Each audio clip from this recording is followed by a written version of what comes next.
हरे राम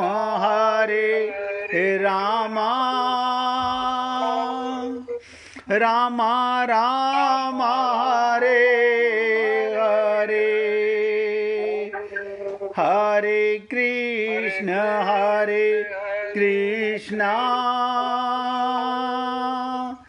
कृष्ण कृष्ण हरे हरे, हरे राम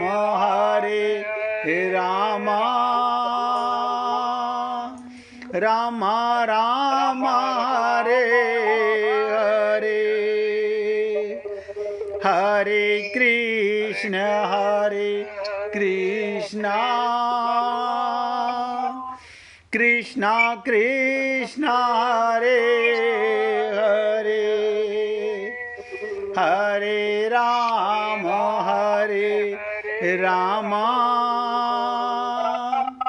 राम राम हरे हरे।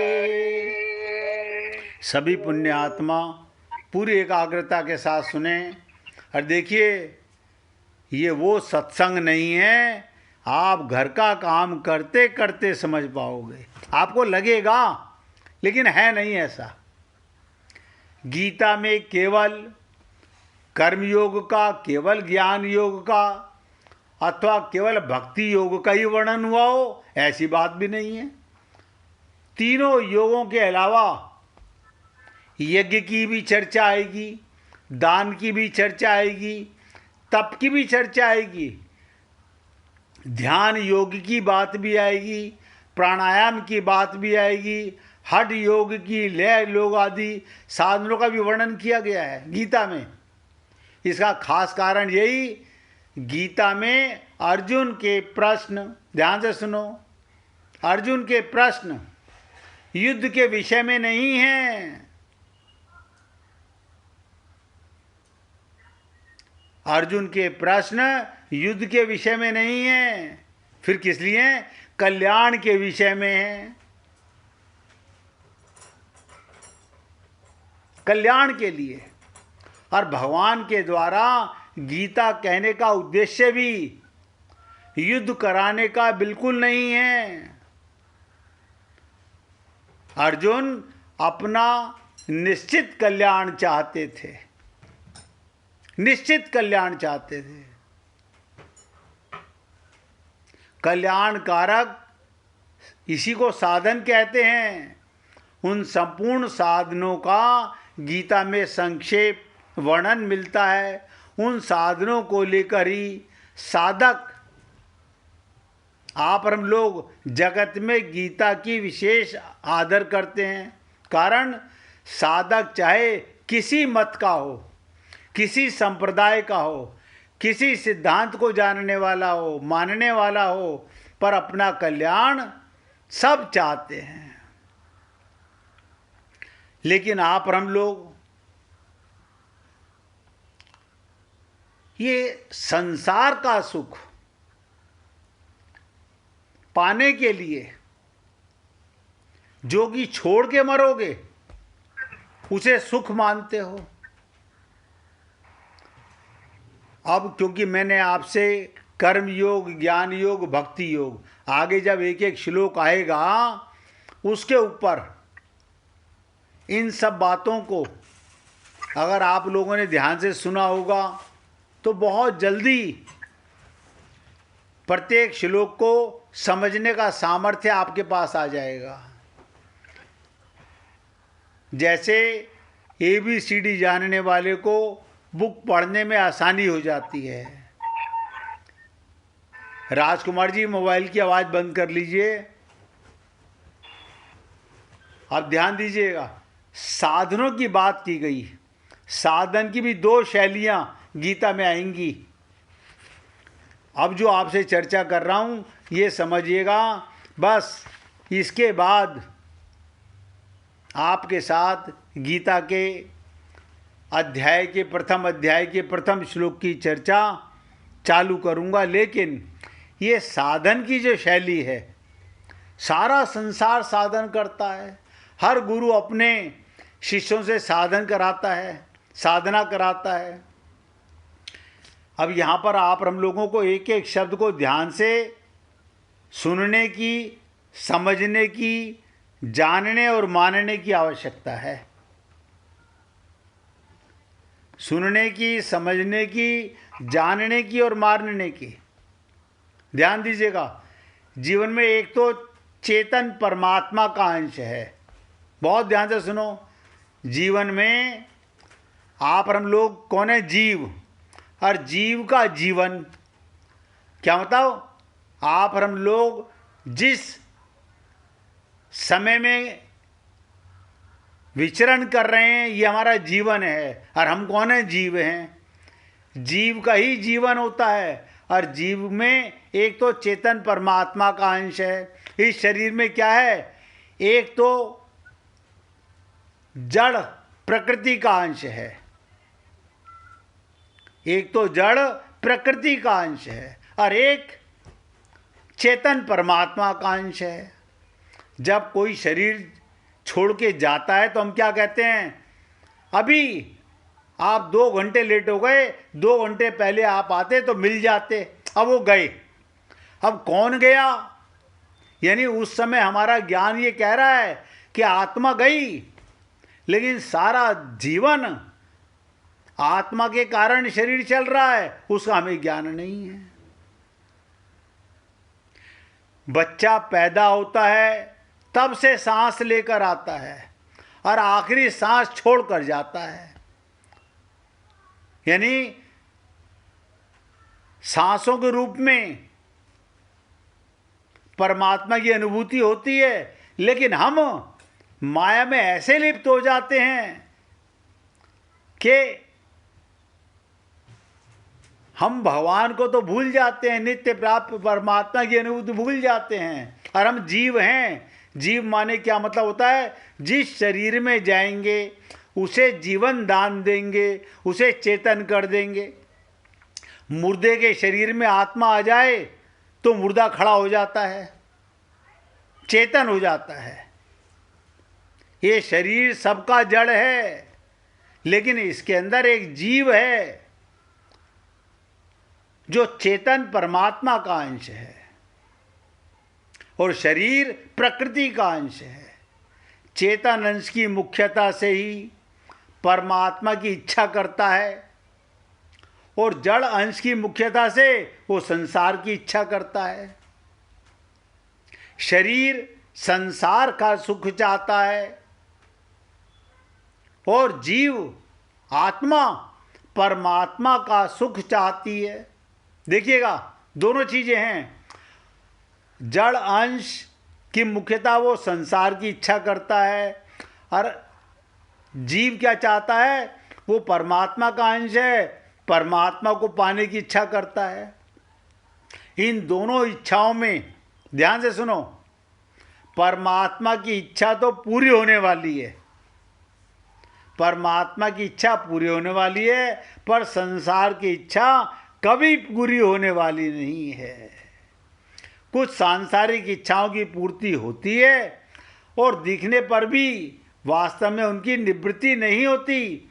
संसार की आसक्ति के कारण नई नई कामनाएं पैदा होती रहती हैं।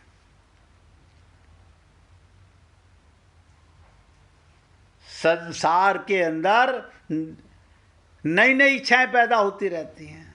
वास्तव में सांसारिक इच्छाओं की पूर्ति अर्थात सांसारिक वस्तुओं की प्राप्ति इच्छा के अधीन नहीं है। ध्यान दीजिएगा, हर व्यक्ति चाहता है मैं महल में रहूं। इच्छा करने से क्या होगा? सांसारिक इच्छा तो हर व्यक्ति बहुत सुप्रीम चाहता है, लेकिन वो उसके अधीन नहीं है, कर्म के अधीन है।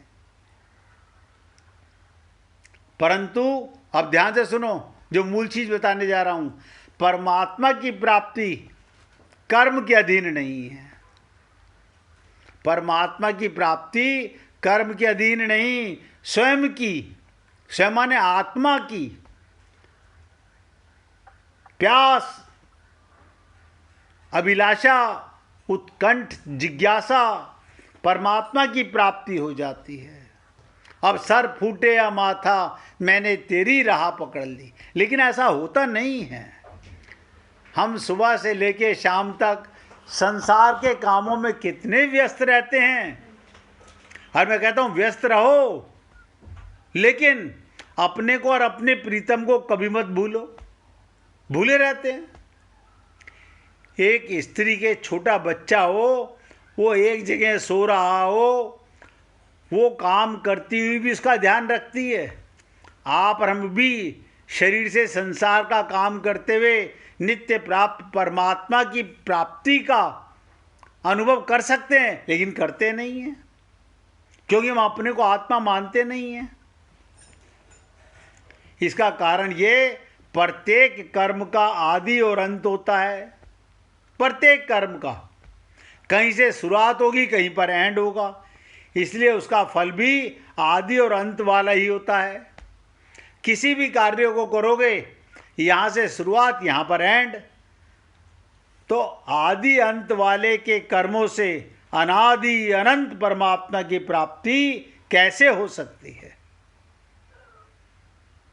आप सोचो, आदि और अंत वाले कर्मों से अनादि अनंत परमात्मा की प्राप्ति कैसे हो सकती है? परंतु साधकों ने प्राय ऐसा समझ रखा है, जैसे क्रिया की प्रधानता से, कर्म करने से सांसारिक वस्तुओं की प्राप्ति होती है। हम क्या समझते हैं? ऐसे ही परमात्मा की प्राप्ति भी उसी प्रकार की प्रधानता से हो जाती है। मंदिर बनवाने से अगर परमात्मा मिलते तो सारे मंदिर बनाने वालों को परमात्मा मिल जाते, सबको मिल जाते। जैसे सांसारिक वस्तु की प्राप्ति के लिए, ध्यान से सुनो, संसार की वस्तु पाने के लिए शरीर की आवश्यकता, इंद्रियों की आवश्यकता, मन की आवश्यकता, बुद्धि की सहायता लेनी पड़ती है। हम संसार की कोई भी वस्तु चाहते हैं, शरीर की सहायता, इंद्रियों की इच्छा, उनका साथ, मन की, बुद्धि की सहायता लेते हैं। ऐसे ही परमात्मा की प्राप्ति के लिए भी उसी प्रकार से शरीर, इंद्रियां, मन, बुद्धि की सहायता लेनी पड़ेगी। इसलिए ऐसे साधक शरीर आदि की सहायता से अभ्यास करते हुए परमात्मा की तरफ चलते हैं, लेकिन परमात्मा को पाना नहीं चाहते। विशेष बात, परमात्मा से संसार का सुख पाना चाहते हैं। अब वहां भगवान मजबूर हैं। वो कहते हैं भैया मैं तुम्हारे प्रारब्ध से जो है वही दूंगा, तुम लाख कोशिशें करो, कितनी मन्नतें मांगो, कितना ड्रामा करो, तुम्हारे प्रारब्ध में जो लिखा है वो तो भुगवा के रहूंगा।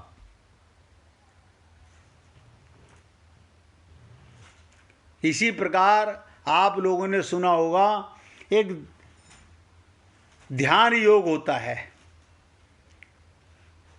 क्या मतलब? ध्यान योग का मतलब बहुत समय तक अभ्यास करते करते अथवा परमात्मा में चित्त को लगाते लगाते जब चित्त निरुद्ध हो जाता है, तब उसमें संसार की कोई इच्छा ना रहने से, स्वयं जड़ होने के कारण परमात्मा को ग्रहण ना कर सकने से वो चित्त संसार से उपराम हो जाता है।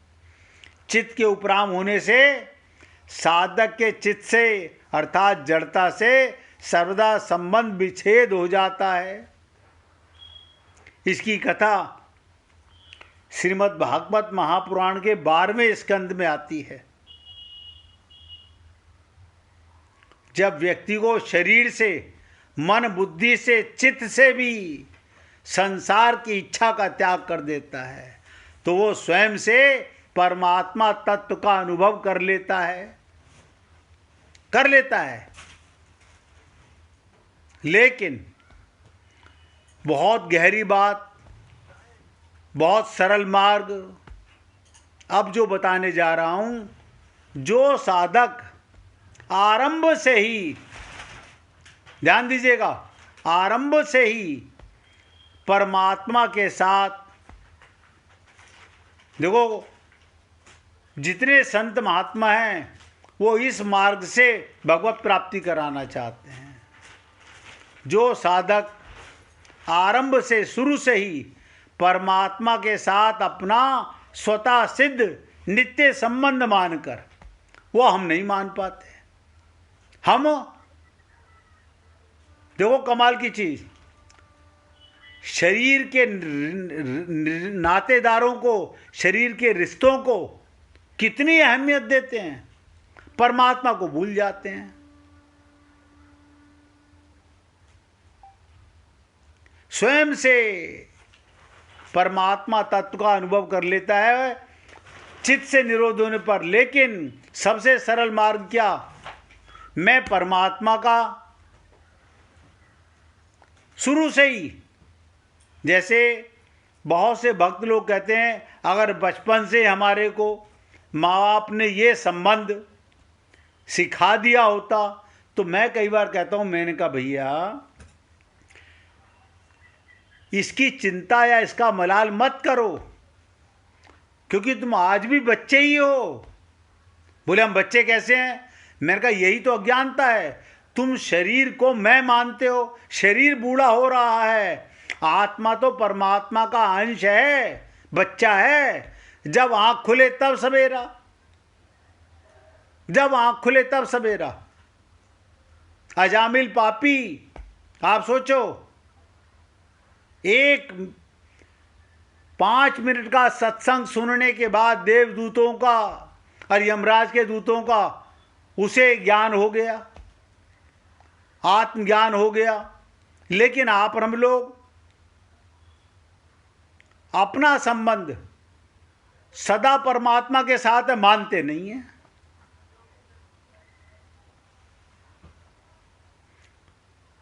तो साधक आरंभ से ही, शुरू से ही परमात्मा के साथ अपना स्वतः सिद्ध, यानी किसी पंडित से शादी नहीं करानी, सब नोट करो, तब संबंध बनेगा। कोर्ट मैरिज में जाके सर्टिफिकेट लेंगे, किसी को सर्टिफिकेट की जरूरत नहीं है, क्योंकि उससे आपका संबंध सदा से है, स्वतः सिद्ध है। अगर मानकर जड़ता से अपना, ध्यान दो, शरीर से और संसार से अपना लेश मात्र भी संबंध ना मानकर साधन करता है, बस उसको बहुत जल्दी और सुगमता से, आसानी से परमात्मा तत्व का अनुभव हो जाता है। अब ये आपके और हमारे ऊपर है।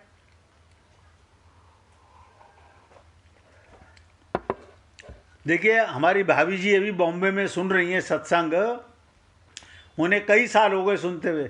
शुरू शुरू में वो कहती, लाल जी ऐसा कैसे हो सकता है, बच्चों से ममता कैसे खत्म हो सकती है, मोह कैसे खत्म हो सकता है। मैंने कहा जिस दिन अपने को शरीर से अलग महसूस करोगे तो शरीर की ममता संसार से, आत्मा का संबंध परमात्मा से। लेकिन पता नहीं कैसे हमारे अंदर, यानी जो नहीं है उसको मैं करते रहते हैं बकरे की तरह, और जो मैं हूं आत्मा, जिसको नित्य संग है परमात्मा का, उसके साथ अपना संबंध ना मानने के कारण। और मैंने आपसे कहा विवाह के लिए कोर्ट मैरिज सर्टिफिकेट लेने के लिए कितना बड़ा झंझट पालना पड़ता है ब्याह करने के लिए। लड़की वाला बारात को बुलाएगा और कितने गवाह, कितने लोग, पंडित जी आकर के पूजा कराएंगे, फेरे कराएंगे, और फिर भी वो शरीर का संबंध है, आत्मा का फिर भी संबंध नहीं है। और जहाँ तक बताऊं, मन का संबंध भी नहीं है। पति पत्नी एक ही बिस्तरे पर, दोनों का मन अलग अलग होता है, वो कुछ सोच रहा है, वो कुछ सोच रही है। कहने के लिए हम एक ही घर में रहते हैं, एक ही बिस्तरे पर सोते हैं, लेकिन मन अलग अलग है। लेकिन परमात्मा का संबंध होने के बाद स्वतः सिद्ध संबंध, नित्य संबंध मानकर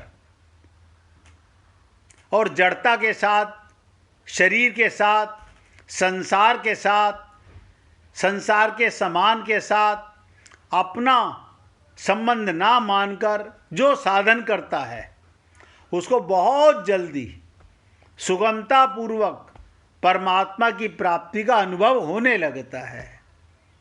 1 मिनट भगवान का कीर्तन करेंगे। हमारे गुरुदेव इसके लिए हमें खूब रटाते थे। सुमिरन कर ले मना, छिन छिन राधा रमना।